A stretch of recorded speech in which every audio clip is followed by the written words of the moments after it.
La version officielle de la création de Sophie. Finalement, tu chantes? Ah oui, je chante, non. Non, sérieusement, je cherchais. En fait, moi, j'ai toujours fait des métissages et des brassages musicaux. Et je cherchais une voix qui soit inspirée par ces deux cultures, donc la culture occidentale et la culture orientale, sans forcément la provoquer, qu'elle soit en elle déjà. D'accord? Et quand j'ai entendu Sané chanter la première fois, j'ai senti effectivement à travers sa voix cette fusion des deux cultures. Il faut savoir que Sané est née en France, elle a vécu pendant 8 ans en France, elle est rentrée en Tunisie, donc elle s'est imprégnée des deux cultures, elle est retournée ensuite en France. Et là, on peut dire qu'elle a passé pratiquement la moitié de sa vie en France. Tu te rappelles de la première chanson que tu as entendue? Hein? Cette chanson? La toute première chanson? La toute première chanson, ouais. La toute première chanson, c'était Fnia Wassia, je crois, non? Non, c'est pas ça? Je crois que c'était ça. Ouais. Non, on a travaillé deux textes en fait, pour tester ma voix. On a mis deux titres écrits par une poète tunisienne. Et c'était Domeni et Yassine. Non, effectivement, la toute première création qu'on a faite, c'est deux chansons, une blues et une balade, Domeni Zaïk, et l'autre chanson c'est Yassid Zaïd Klam El Mratteb. c'était un peu les chansons test en fait, qu'on voulait utiliser pour voir dans quelle direction on pouvait aller et ce qu'on pouvait faire ensemble. D'accord. Moi je parlais de la toute première fois où j'ai entendu ta voix, c'était juste sur 2-3 syllabes. Et j'ai senti tout de suite que c'était la voix qu'il me fallait pour. D'accord. Voilà. Et ensuite on a. Les 3 syllabes qui ont déclenché. Voilà, exactement. Et on a fait ensuite le projet on a commencé le projet avec ces deux chansons-là. On s'est dit on va faire des tests. Ensuite on a fait une dizaine de chansons, une vingtaine, une soixantaine maintenant de chansons avec Sané qui écrit pas mal de textes de ces chansons. Pour rassurer tout le monde, vous êtes encore jeune. Hein. Vous avez fait 60 chansons. Ça dure depuis combien de temps ça? 2005. Enfin, officiellement 2007 au grand public. Je trouve qu'on est d'abord un groupe de scène. C'est-à-dire que notre musique, jusqu'à aujourd'hui, on l'a surtout communiquée via nos concerts, via des vidéos, des lives donc, qu'on partage avec, sur Facebook, voilà, sur d'autres réseaux. Et le fait d'avoir attendu Hatel Tawa, c'est d'abord un choix de démarche.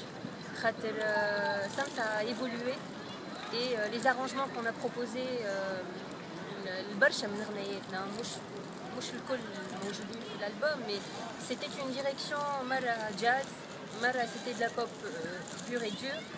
Bomba, c'était pas vraiment l'univers qu'on recherchait. Voilà, c'est pas là où on se, comment dire, où ça correspondait pas à ce qu'on voulait. Et donc ça ne nous représentait pas Kabul Berry.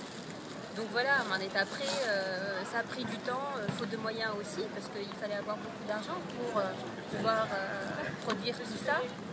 Et donc, bchouaï bchouaï, Hatayin, khlatna minhar اليوم, comme on dit. Donc la pochette, si tu veux, même la pochette a pris plusieurs visages.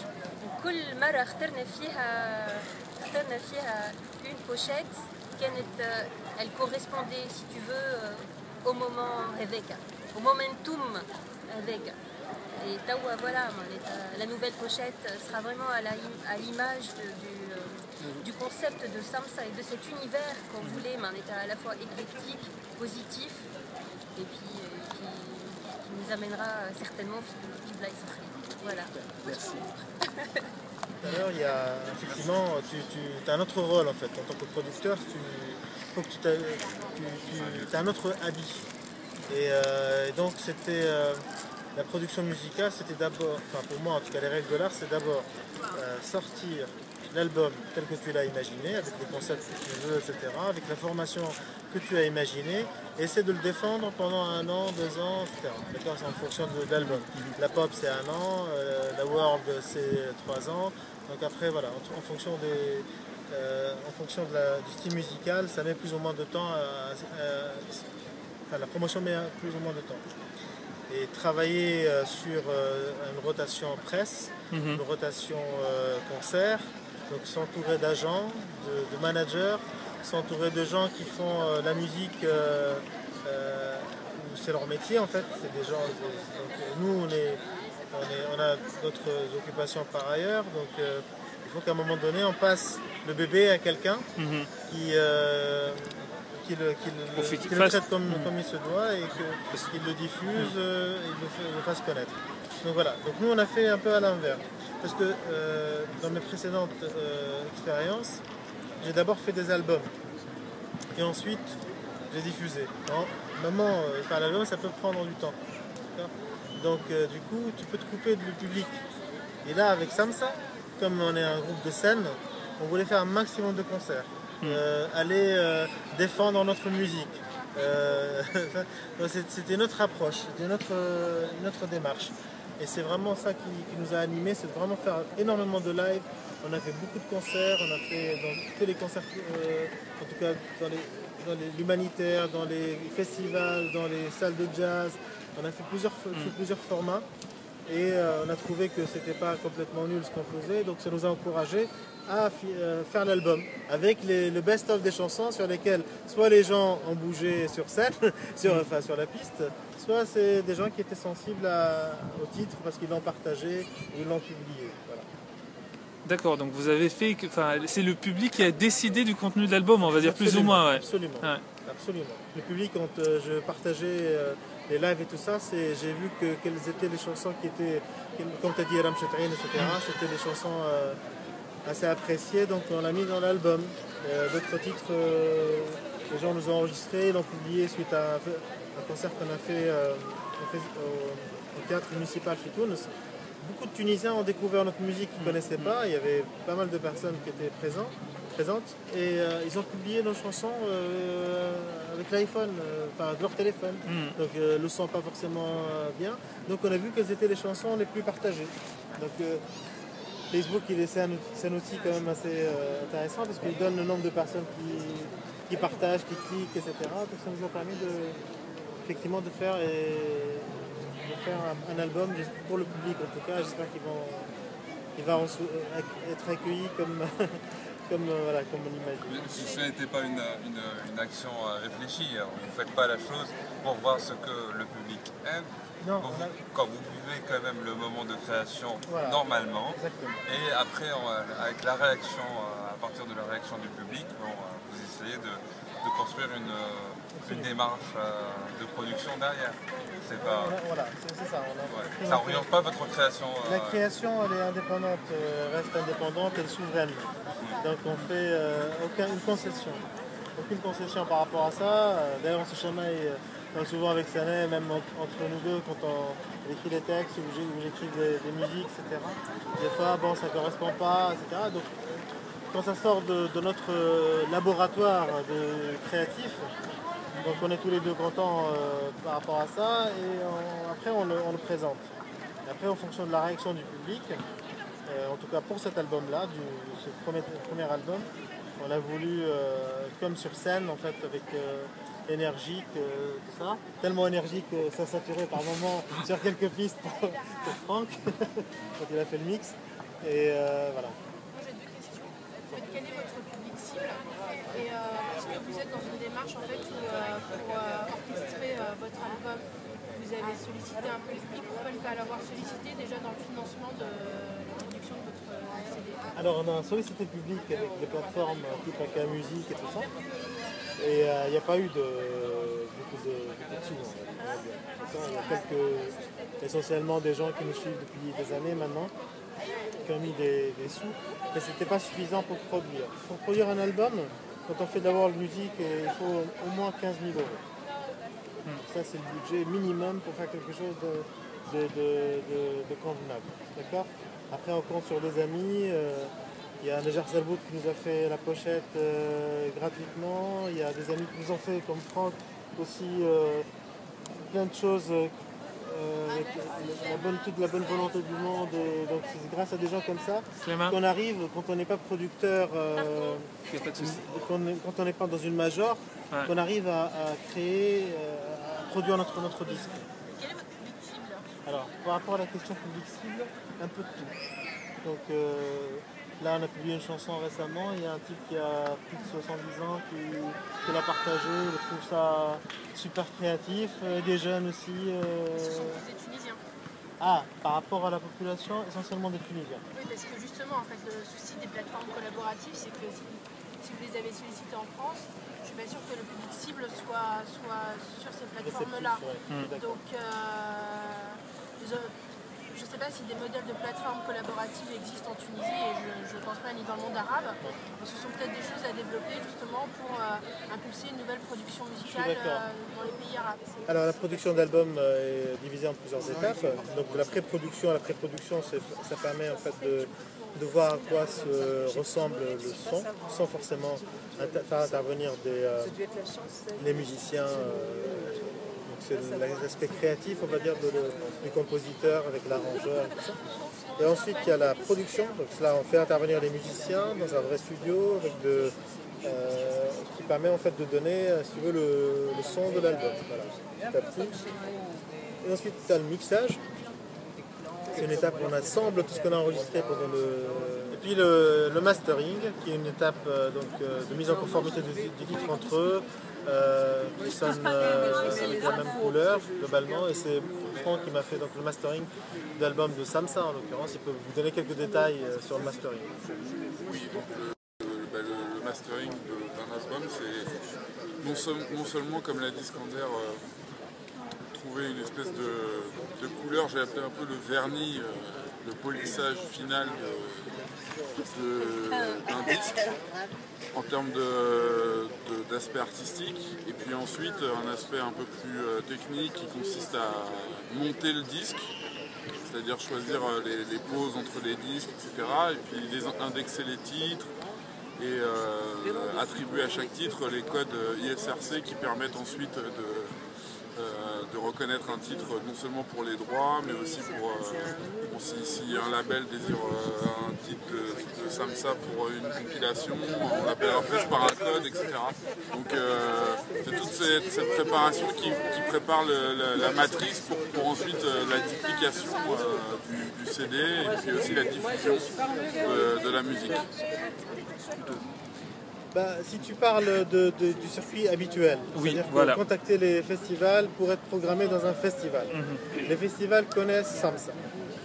Ils ont nos dossiers. Même des présidents de plein de festivals. Pour eux, on n'est pas suffisamment bankable parce qu'on ne fait pas rentrer des milliers de personnes, etc.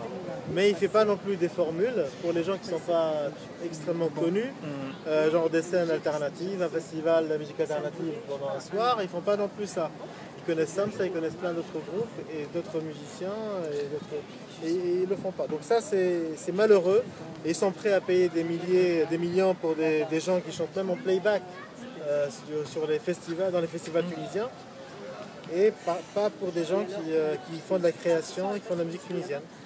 Ordoni Zouz Sbeya, j'ai trouvé assez marrant que Saleha la chante, c'est une voix magnifique Saleha, des chansons magnifiques. Et qu'elle la chante comme ça, Ordoni avec une voix. En général, tous ces chronos Ordoni Zouz Sbeya, ils va le dire discrètement en même temps. Donc on a fait un peu swing, discrète, avec un ballet sur la caisse claire, un peu très douce, etc. Ordoni presque chuchoté, Ordoni Zouz Sbeya. Voilà.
Comment ça s'est passé? En fait, les droits d'auteur sont protégés.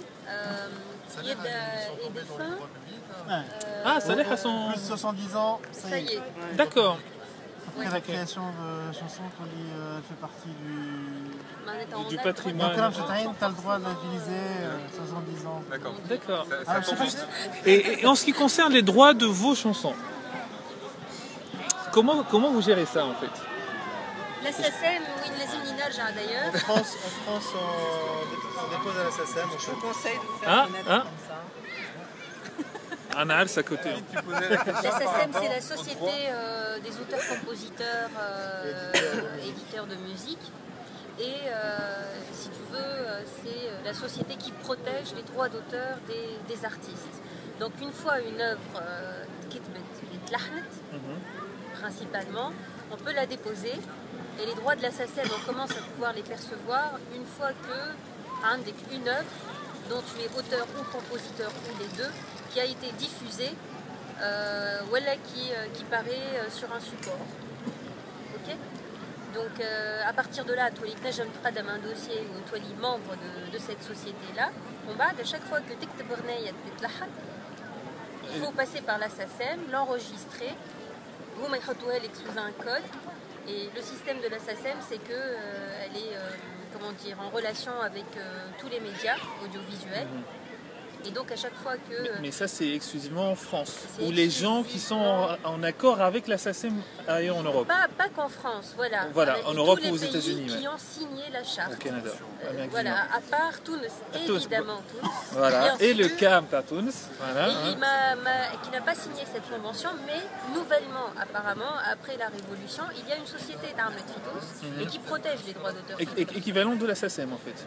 Quelque part, apparemment, Ouais. l'équivalent de la SACEM. Alors avant, il y avait une précision, il y a une société qui est plus une coquille vide qui s'appelle l'OTPDA, Office tunisien de protection des artistes. Non,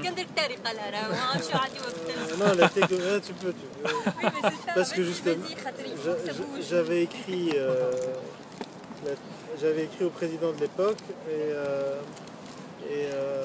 pour justement pouvoir sortir mon premier album, et c'était pas du tout évident parce qu'il fallait comme je suis tunisien, il fallait que le TPDA soit l'administrateur de mes droits d'auteur. Sauf que le TPDA ne fait rien pour aller réclamer des sous aux radios en Tunisie, ni aux télé, ni aux salles de concert, ni au festival, ni rien du tout. Donc l'artiste tunisien, tu as des talents, mais des gens vraiment très très doués et qui n'arrivent pas à vivre de leur musique. Donc ils n'arrivent pas à avoir suffisamment de temps pour développer aussi leur art et leur talent, parce qu'ils doivent avoir un métier en parallèle, parce que la SACEM, l'équivalent là-bas, ne paye pas les droits d'auteur et ne cherche pas à les administrer. Parce que c'est toute une mentalité, aussi tu parles du public tunisien, le public tunisien aussi mouchoir et aujourd'hui n'est pas conscient, et qu'il faille aussi encourager les artistes. Si tu aimes l'artiste, donc tu ne pirates pas ses œuvres, tu achètes ses œuvres, si tu l'aimes. Si tu l'aimes pas, tu n'as pas à l'acheter non plus. Donc, voilà. Donc du coup, si tu l'aimes, tu contribues à... En Tunisie, on était avant la France déjà dans une culture du piratage. Oui. Donc là déjà c'est un peu difficile alors qu'il y avait déjà un modèle avant qui existait, les gens avaient une appétence pour la musique, ils achetaient les CD, etc. En Tunisie, les gens ils ont toujours piraté les DVD, enfin la musique, ça sera plus difficile. Oui, mais Ça il viendra faut le pas travailler du dès maintenant. public. Il faut le travailler dès maintenant. Ça ne viendra pas du public, je suis d'accord avec toi. En fait, il faut Je suis qu'il y ait des d'accord avec modèles toi. qui soient adaptés à leur mode de consommation, Je suis plus d'accord que, avec toi.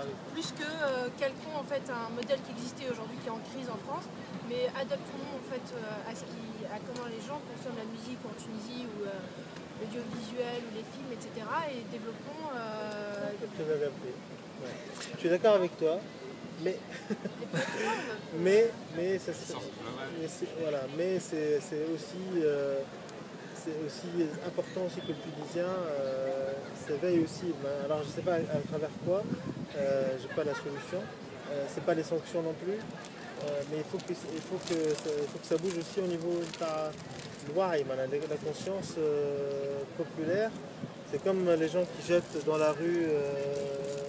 C'est tout un état d'esprit qu'il faut qu'il change. J'ai pas la clé, j'ai pas la solution à ça. J'ai- Mais je me dis, pour ceux qui comprennent mon message, il y en a quelques-uns j'espère, c'est que si vous aimez l'artiste, achetez son Ah, travail. c'est un message de achetez, Skander, achetez, là. voilà. Voilà. Achetez son travail. Juste une question, plutôt que- ou contribuer ouais. avec peut-être des plateformes, comme tu as dit, de production, en donnant quelques Vienne, Sarah qui nous sollicite pour des concerts, pour l'humanitaire et autres. Moi, je ken, oui, mais c'est pour la bonne cause, donc dis gratuitement. Oui, mais quand tu te déplaces, que tu fais des répétitions, que tu prépares un concert, que tu fais en plus le show et tout ça c'est du temps que tu consacres. T'imagines qu'on devait accepter toutes les propositions, on devait bouger gratuitement. Comment tu fais si tu as une famille à nourrir, voilà, quand tu as besoin de vivre aussi, et de faire vivre ton art. Donc c'est vraiment un cercle vicieux, Tranavif, malheureusement. Comment vous voyez votre avenir musical en fait? Hop, c'est né. Moi je trouve que l'expérience du premier album de Samsa nous a permis de, en tout cas pour moi, de voir un peu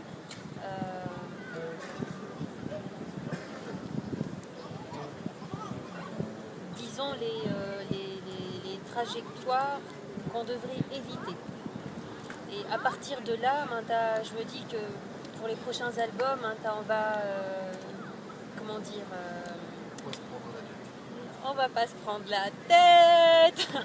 On va travailler beaucoup plus rapidement. C'est un gain de temps. Le choix des sons aussi, ça va importer beaucoup. Et puis, je trouve qu'au fil du temps, on s'est quand même assez affiné côté écriture. Et je pense que les prochains textes seront, disons, plus poétiques que ceux qu'on a écrits. Parce que les premiers textes qu'on a écrits, c'était sincère. C'est des textes qu'on assume complètement. Mais au jour d'aujourd'hui, peut-être qu'avec la maturité qu'on a aujourd'hui, on aura plus de facilité à communiquer ce dont on a envie. Et dans le processus de création de l'album, qu'est-ce qu'il ne faut pas refaire? Qu'est-ce qui s'est très très bien passé? En quelques mots. Le temps. Gagner du temps. D'accord. Gagner du temps et puis avec une stratégie de communication beaucoup plus importante et beaucoup plus percutante. Ouais. D'accord. Skander, quelque chose à rajouter? Gagner du temps, oui, mais aussi faire les choses bien préparées avant. C'est-à-dire que la production musicale, c'est un travail, même s'il y a un côté créatif, artistique, et moi j'ai tendance aussi à laisser les choses venir comme elles sont, selon le mood, selon le momentum, etc. Mais par contre, il faut aussi donner un planning. Il faut 4 jours pour l'enregistrement, 2 jours pour faire le montage, 10 jours pour le mixage, etc. Il faut tout ça, ce soit cadencé, clair. C'est comme, et ça, effectivement, nous on l'a fait de façon artisanale, on va dire, d'accord? C'est pour ça que notre album, vraiment, nous est très cher, si tu veux, parce qu'on l'a fait avec le cœur, vois-tu. Donc, par contre, non mais ce serait bien aussi, moi j'aimerais bien qu'on soit...